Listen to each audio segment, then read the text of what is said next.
Mana shu lorlarga ham hayronman-da. Bir 10-15 minutlik operatsiya qiladi, analiz topshir, u yoqqa bor, kardiologga kir.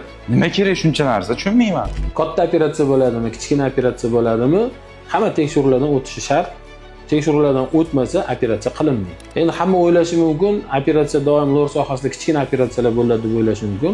Aksincha bizda hozirgi kunlarda katta operatsiyalar ko'payib ketgan. Ya'ni hajmli, ya'ni 4 soat, 3 soatli operatsiyalarimiz ham bor. Даже kerak bo'lsa, hozir uje miyani tagigacha operatsiya qilib kirib borilyapti. Lor sohasi juda ham yaxshi rivojlangan, endoskopik yo'llar bilan shu operatsiyalar qilinyapti. Negativchilar har xil o'ylashi mumkin, lekin hozir lor sohasi juda ham rivojlangan. Operatsiya hajmi ham o'shanga yarasha katta bo'lib boraveradi. Mana kuni kecha masalan polipozniy gnoyniy pansinusit, ya'ni hamma bo'shlig'ida polip o'sgan, poliplar yiringlab ketgan. O'sha operatsiya ham taxminan 3,5-4 soat davom etdi. Alhamdulillah operatsiya natijasi yaxshi. Bizda maqsad natijaga erishish.